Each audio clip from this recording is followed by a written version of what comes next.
Welcome to Your Path to Real Wealth, where we explore how to cultivate real wealth, which is so much more than money. It's the sum quality of our values, relationships, health, sense of purpose, time, charitable giving, legacy, and more. Your path to real wealth begins now. Welcome to Your Path to Real Wealth. I'm Benjamin Cummings from Blue Barn Wealth, and I'm here with my co-host, Jeff Brimhall. We're glad to be with you today, and today's going to be a little different, that we don't have a guest on, that we want to have a discussion just about comprehensive financial planning, what it is and why it's valuable, and we thought to kick it off, it might be helpful to tell a story.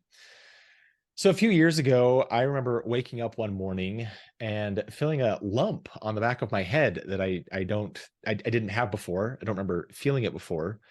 I remember just thinking, is this cancer? Like, do I have a tumor? Do I have cancer that's forming on my head? And as I'm starting to process that question and trying to decide what the next steps are, my next just instinctive question was, I don't think I have enough life insurance. And I remember after thinking that, realizing that is not a good response for a financial advisor to be thinking, to say, hey, this is somebody who teaches and practices financial planning as a profession, to say, hey, I don't know that I have enough life insurance. So I remember thinking in that moment, enough life insurance it isn't just the analysis of making sure we have enough of the coverage, but it's also that comfort level of saying, hey, if I feel like I may be at the end, am I ready? Like, do I feel like I'm ready? Not just mathematically, do the numbers seem to make sense? So those are the types of things that financial planning is trying to prevent, is to make sure that we are feeling comfortable and prepared regardless of what life circumstances may throw at us. So we don't have those moments, that we can feel we can feel comfortable and prepared regardless of what circumstances in life comes at us. So that's what we want to talk about today. Is what is comprehensive financial planning? What's its value? Why should we engage in financial planning? And what does that look like? So Jeff, maybe to kick us off, maybe you could address that first question. What is comprehensive financial planning to you? And why should we have one?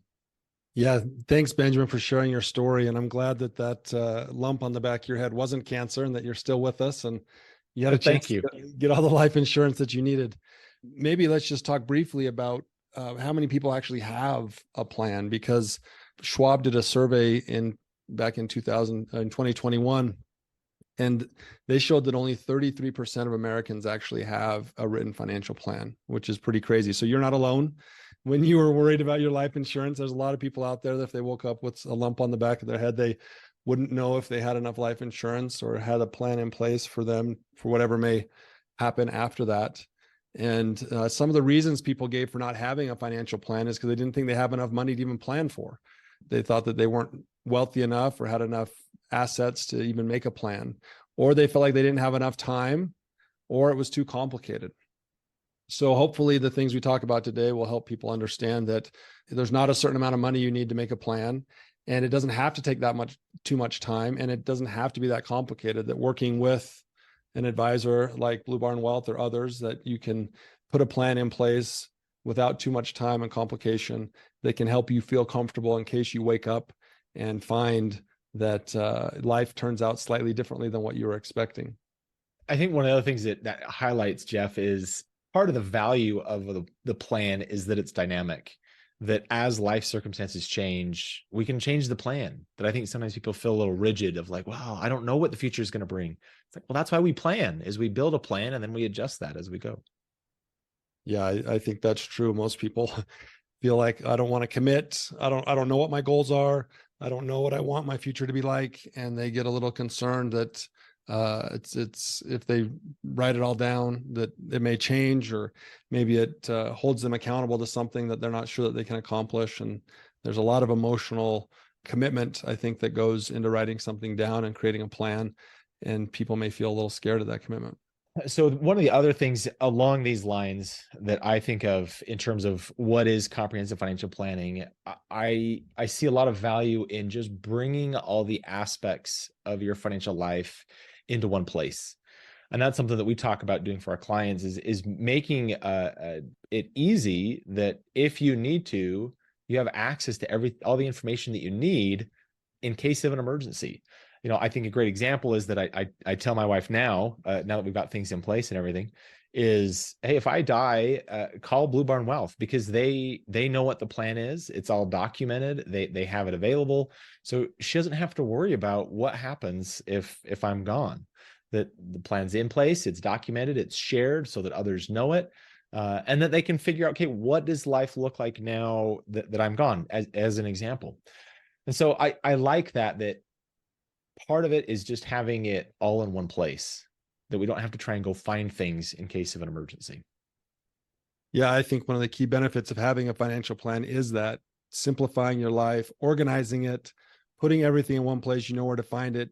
People aren't hunting for documents and not sure what assets you own or where to find them or what insurance you had that might apply or may not apply, what the plans are, if something were to happen or not. It's all in one place and you can go find it. So I believe one of the greatest benefits that we provide clients with giving them a comprehensive financial plan and the technology to access that is to help organize them, to help simplify and give them the peace of mind that comes from knowing, hey, I know where to go look and see everything that I have.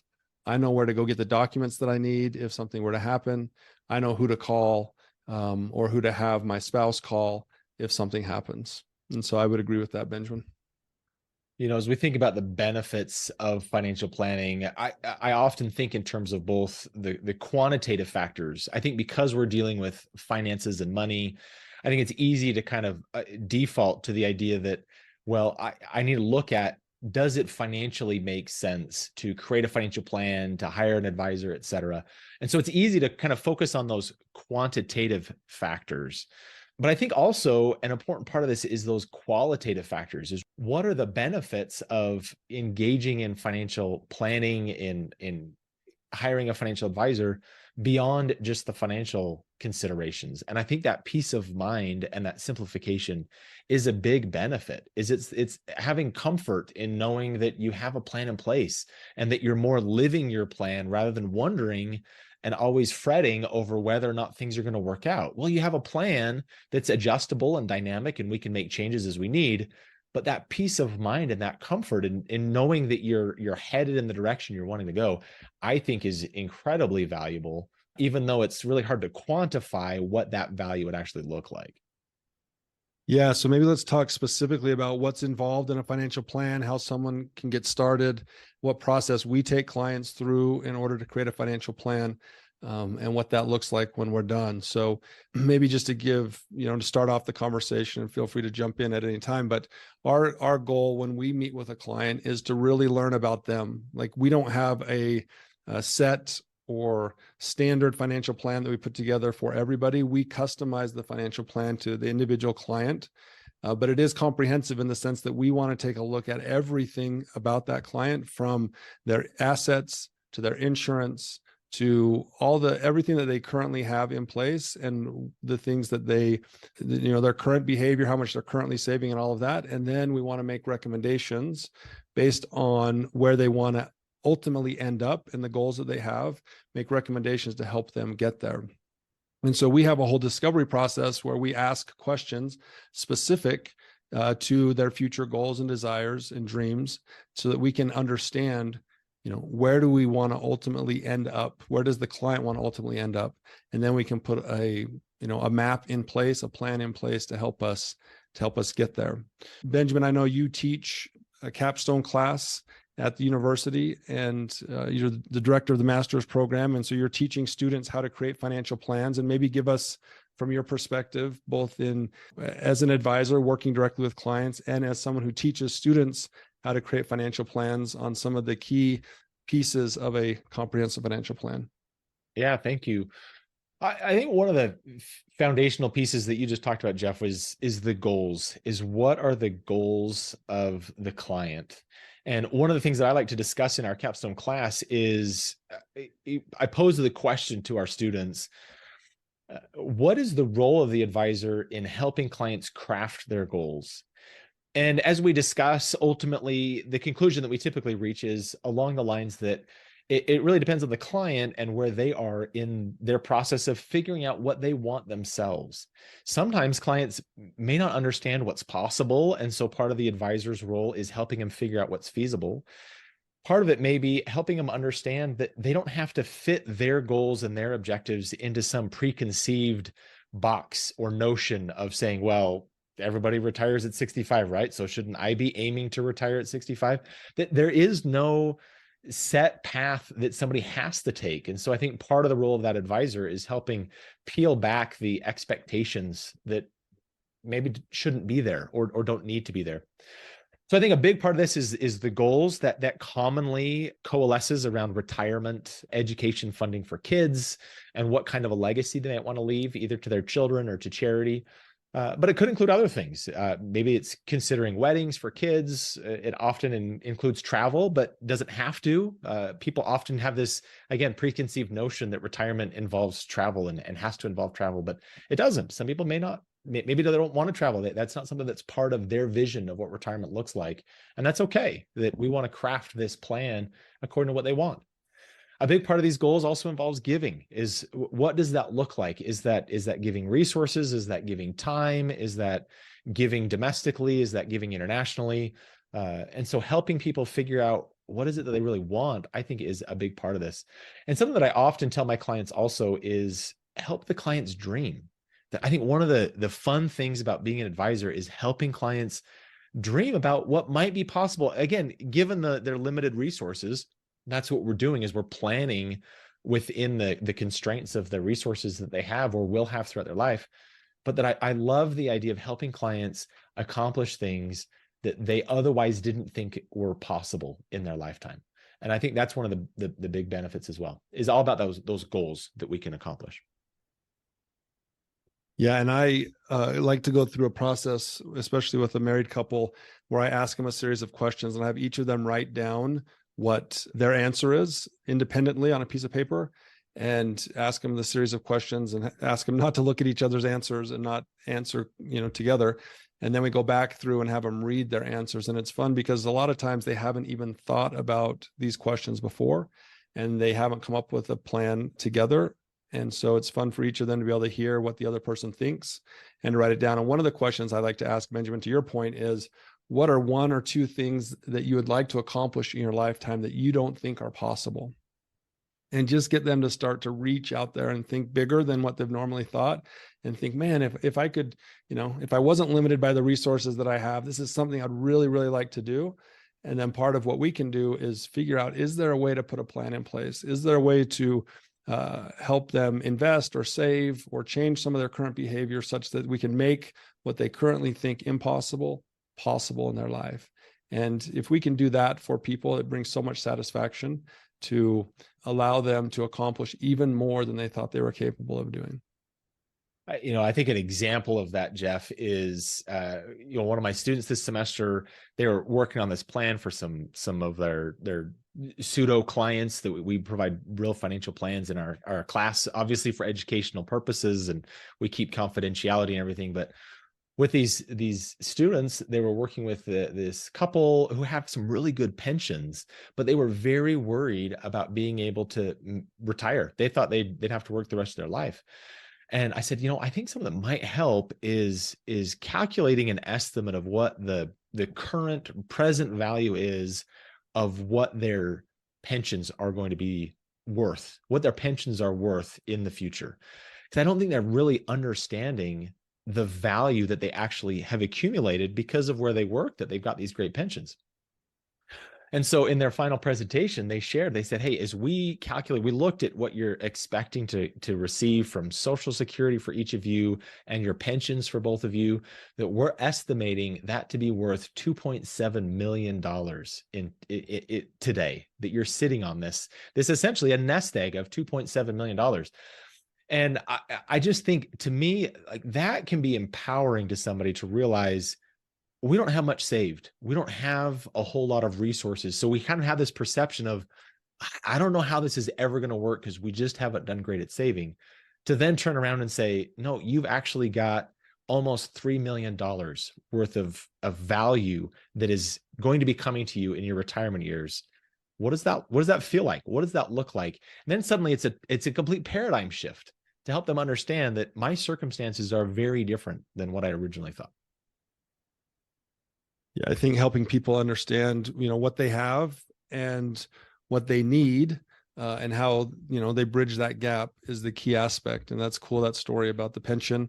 And it's hard to put a value on lifetime income that's going to last no matter how long you live. That's one of the key things we try to help put in place for clients is the comfort level to know no matter how long I live, I'm going to have enough money, and I'm not going to outlive my money. I'm going to have enough income coming in to fund my expenses and goals throughout my retirement. So a pension's a great way to do that. And we have lots of other ways to do it as well.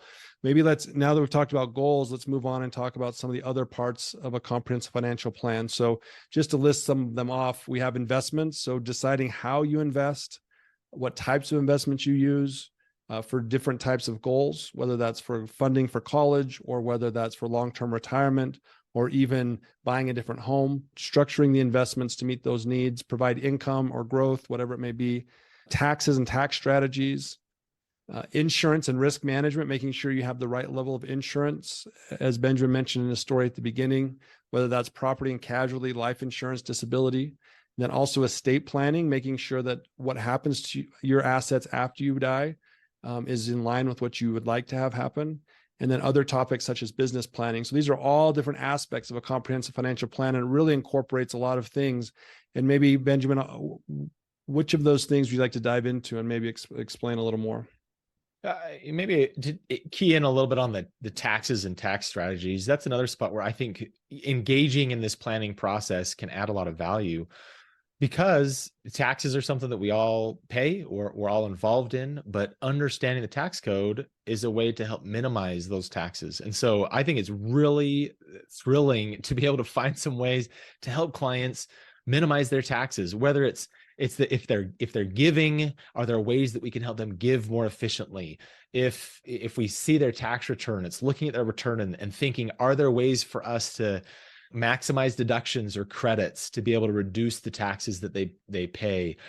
Maybe it's thinking about their anticipated income over the course of their life and thinking about, are there periods of their life that they have a lower income need that would allow us to do some partial Roth conversions, as an example, to help minimize their lifetime taxes. And so I think a lot of these tax strategies involve, sometimes it's just the here and now, this year or the next couple of years, what can I do to minimize taxes? But sometimes it's more multi-year or even multi-decade long projections, thinking about when would be the strategic times to incur more taxes so that over the course of our whole life, we can end up paying less taxes overall. So I think taxes are a big part of this, just so we can save more in taxes to use those resources to other purposes. Yeah, I think a lot of people maybe plan each year for their taxes. They may even meet with their accountant towards the end of the year to say, how much am I going to pay in taxes this year? But I think very few people are planning out, over the next 5 years or 20 years or the rest of my life, how much am I going to pay in taxes? And when is the optimal time to pay those taxes? And deciding over that entire time period when they're going to make different decisions, whether that's saving or conversion of savings or whatever it may be, to help minimize those taxes over their life. I think that's a great service that's provided in a comprehensive financial plan, that anyone who doesn't have one is more planning from year to year on their taxes instead of holistically over their lifetime. I like that. Jeff, do you want to dive a little bit into investments and how that fits into the comprehensive financial plan? Yeah. So one purpose of investments is, hey, I just want to get the highest return possible and make as much money as possible. And that's fine. But I think that misses the point if you have different goals at different time periods. So if I have a client who's going to buy a house a year from now or 6 months from now, the way I'm going to invest those funds in preparation for them to buy that house is very different than if we're just saving 20 years down the road for retirement. And so we want to make sure that the investments in the way that we're investing for a client matches when those funds will be used and the purpose for which they'll be used, and the risk that a client is willing to take on whether or not they can actually meet that goal. If it's something that they really want to happen in their life and they want to make sure that it's going to happen, we're going to invest differently for that than if it's something where they're like, well, this is kind of an extra, and if I can make it happen, great. And if not, that's okay too. And I'm willing to take a little more risk on my investments in the hopes that this could occur. But if it doesn't happen, that's fine. So we're going to make sure that the investments are done in such a way that they align with the goals. So we always start with the big picture, what a client's trying to accomplish, what the key goals are, and everything else that follows, whether that's tax strategies or investments, insurance, et cetera, is all built around those goals. I love that. I think one of the ways to tie the investments and the taxes together is, I know, Jeff, you and I and Hiram have spent a lot of time thinking about what type of accounts do we invest different assets in order to maximize the after-tax returns of our clients. And so thinking about what, should we put things in a Roth account versus a traditional or a pre-tax type of account versus a taxable account? And what does that look like? What are the factors that we should be considering in deciding what type of account we should be putting these things in? Then I think that there's a lot of overlay between the investments and the taxes so that we're investing in a way that's as tax efficient as we possibly can too. So another key aspect of the comprehensive plan is insurance. Benjamin, maybe you can talk a little bit about the importance of insurance in a financial plan. Yeah, I like the idea of diving into insurance because that's what provides the peace of mind. A lot of the peace of mind and making sure that if the unfortunate happens, we're ready to go. We're prepared. An example is I've talked to my neighbor recently because I've seen a repair truck outside his house the last couple of days. And so I said, hey, did something happen? Is everything okay? And he said, well, I had some plumbing issues that ended up flooding part of my house. And so, fortunately, I've got homeowner's insurance that's going to cover this. And so he's grateful that because he's got adequate insurance, he doesn't have to worry about that things are being taken care of in his home. Not a fun thing. It's still an inconvenience, but it's nice that it's being properly covered. So, as we look at insurance, we don't sell insurance, but we want to make sure that people are adequately covered. And so what we're looking at is, if we can look at somebody's homeowner's policy, we want to make sure, do they have the adequate coverage? If they're living here in Utah, especially along the Wasatch Fault, have they considered earthquake insurance? Is there an important place for that? What is that risk of an earthquake that they need to be considering in their homeowner's coverage?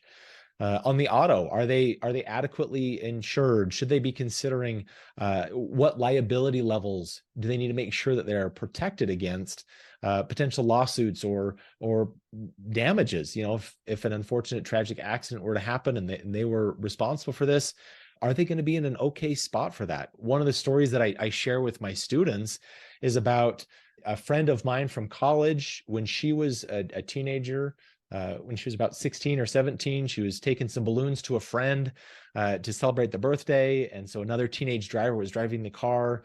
One of the balloons popped and the driver swerved into oncoming traffic and was involved in a head-on collision. And my friend has been in a wheelchair for the rest of her life.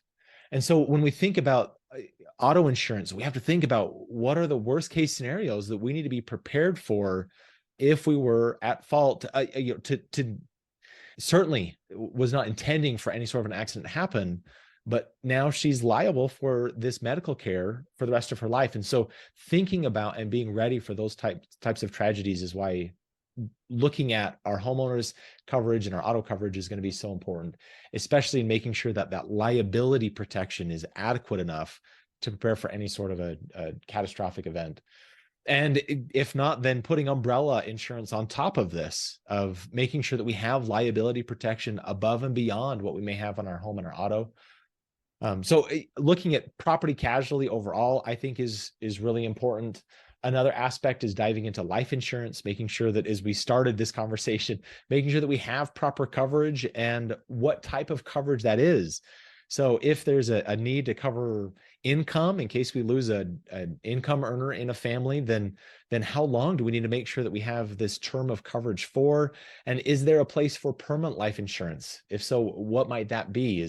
Are we going to have estate tax issues that we need to make sure that we're prepared for?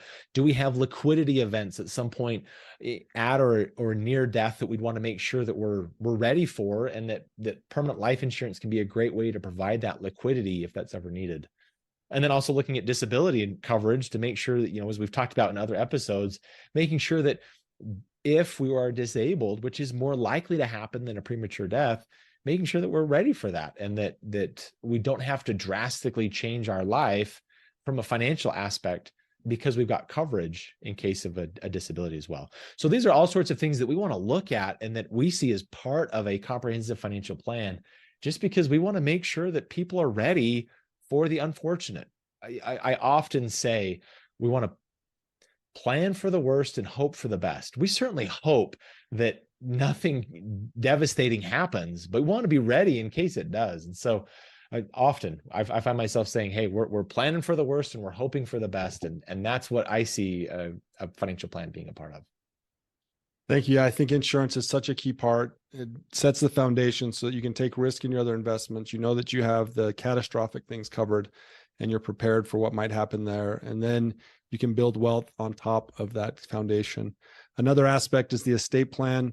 We had an episode with Stanford McCall the other day talking about estate planning, and we don't draft an estate plan for our clients. We work closely with the estate planner to make sure that our clients have one. We think is a key piece of the comprehensive financial plan, and that they're prepared and have made their wishes known for if and when they pass away, which we all will, that the assets are handled in the way that they want them to be. And putting that in place. And when you get an estate plan with a trust and whatever else, it may be a lot of documents, many pages worth of documents, and we help put all of that into an easily accessible format inside of our software that allows you to see a very clear flow chart about how everything will flow if and when you pass away and your spouse passes away, where those assets will flow, how much you'll pay in taxes at that time.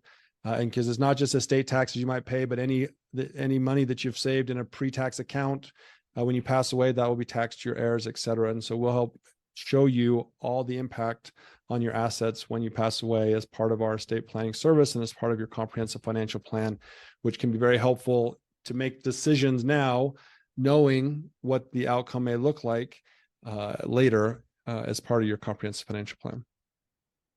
As I'm thinking about estate planning, Jeff, one of the things that comes to mind is that when I teach my class in the fall, around November, shortly before Thanksgiving, I somewhat joking, but not completely, I'll tell my students that, hey, you should really seize the opportunity when everybody's gathered together for Thanksgiving, that this is the estate planning holiday. This is the time when everybody's together to make sure that we're on the same page. If people don't have documents in place, it's a great place just to remind them, hey, we are so glad that you're in our family.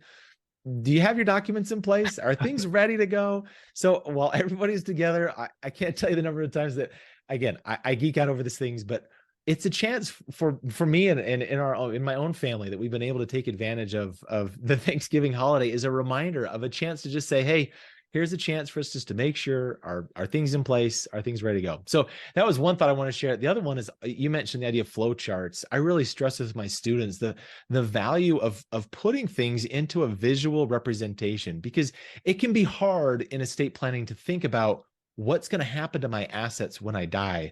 But if we can see things mapped out visually, hey, when one spouse passes away, this is what's going to happen with each of your assets.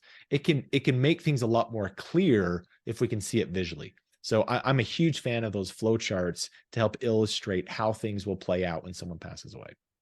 You must have an uncle that's an estate planner, Benjamin, if you're talking about estate plans at Thanksgiving. I do, but the big part of it is also like, I realize the challenges that arise when somebody doesn't have a good estate plan in place and then they pass away unexpectedly, that it just becomes very difficult. Post-mortem planning is a lot more difficult than planning before you pass away. And so it's just, I try and look out for my family members to say, hey, if we don't have something in place, we want to avoid having those difficult situations after you pass. So please just get things in place so that we can make sure that it's easier on all the rest of us who are still here when the inevitable happens. Maybe let's conclude by just talking about some of the benefits, some of the research that's been done to show the benefits that exist from having a comprehensive financial plan, maybe as motivation for those who are listening to go out and put a plan in place. So I know, Benjamin, you've done some research and have written chapters and books and other research that you've done that outline some of these benefits, and I'll share some as well from the Schwab study, but go ahead. Sure. So going back to my earlier comment that there are both qualitative and quantitative factors involved in assessing the value of financial advice and engaging with a financial advisor. So we think about the quantitative side first. Some of that deals with greater diversification within a portfolio, including a larger variety of asset classes. One of the ways that I describe that is that we're not just trying to make sure that all our eggs aren't in the same basket, but also that our baskets are in different places and different types of baskets. And that happens when we engage in financial planning. There's also some evidence that others have done that we may have better risk-adjusted performance on a portfolio. So considering the riskiness of the investments, that we can have a better risk-adjusted return. Of course, the evidence is mixed and it depends on the facts and circumstances, but at least there's some evidence out there of that. On more of the, other quantitative factors that are also involved is more likely to have a variety of tax deferred accounts, which can be helpful, particularly Roth IRAs, that as we engage in financial planning, more likely to have these tax exempt accounts like Roth IRAs or Roth type accounts, and have more likely to have adequate life insurance coverage. And so I think all of these things that set you up for the qualitative factors, like we said earlier, greater peace of mind, I think is a big one. So this was another one of these examples is research that I had assisted with one of my professors in graduate school, where he was studying the value of making decisions in light of having a financial advisor. And what we did is we put participants into an fMRI machine and we scanned their brain to see what parts of their brain they're using as they make these financial decisions. And what my professor found through this experiment was that especially in market downturns, individuals with an advisor are a qualified advisor, which they represented in the study we represented with the CFP certification. And what they found is that individuals who had an advisor that they had selected who had a CFP were less likely to second guess the expertise of the advisor. And so we saw that bear out in down markets. They're less likely to use that part of their brain that's involved in calculating and comparisons. And kind of the takeaway was, it seems that there's a greater evidence of peace of mind, especially in those uncertain times, when we have an advisor that we can really trust. And that trust was represented through those CFP marks. And so I think having an advisor that you can trust, that's knowledgeable, that's competent about the work that they do, helps you just sleep better at night. You can know that you're headed in the right direction, and that you can know that if circumstances arise that you're just not ready for, there's a plan in place. And so you don't have to worry about what's going to happen. Great. And there are a couple other stats here from this Schwab study. It showed that those who have a written financial plan feel more financially stable than those who don't. And they felt very confident they would reach their financial goals. A higher percentage felt very confident they would reach their financial goals compared to those who didn't have a plan in place. They were likely to save more, and they had some better habits, such as a higher percentage had an emergency fund, a higher percentage were aware of the fees and the investment costs in their overall investments and assets. They were more likely to rebalance their portfolio, and they were less likely to carry credit card balance, and more likely to make payments on time and not have debt. So lots of great benefits that come from having a financial plan. I think having an advisor who helps put the plan in place and can hold you accountable, hold a person accountable to that plan as you meet on a regular basis and see how you're progressing, is a key part of having the plan. And then, it's super important to know that, at least in the plans that we put together for clients, we tell them it's a living, breathing plan. It's not a one time and it's done, but that it's something that can change over time as your life situation changes, as your goals change, as your desires change. The plan can easily be updated and transformed into something completely different if you'd like. You're not stuck to the plan you originally set out. And that's an important thing for anyone who's thinking about creating a plan. So with that, Benjamin, is there any final words you'd like to share before we conclude? I think it's important to note, Jeff, that there is value in both having a financial plan and in having a financial advisor. And those are two separate things. And so maybe that's a good point to make is, some of the thoughts that I was sharing a little earlier focus maybe more on having an advisor. And I love that you highlighted also that there's value of having a plan. And so if we have an advisor, but we're not working with that advisor to put together a plan, it might be a good time for us to think about making sure that we have a plan in place, because there's value in that plan as well. So I think it's important, both sides, both having the plan and engaging an advisor to help us, as you said, Jeff, hold us accountable to accomplish the plan that we have for ourselves. Well, this has been fun. This has been really enjoyable. I love the topic of financial planning and really having comprehensive perspective. A comprehensive perspective to financial planning is really valuable, and it's fun and engaging. I love geeking out over this. So hopefully this has been valuable for you as well. Thank you for listening. We invite you to subscribe. If you've liked what you've heard, please tell your friends and tell others about the podcast. And if you've got questions, want to learn more about what we provide and what the financial plans look like that we develop for our clients, please feel free to reach out. You can find us on our website, bluebarnwealth.com. Thanks, and we'll talk again soon. Thank you for listening to Your Path to Real Wealth from Blue Barn Wealth.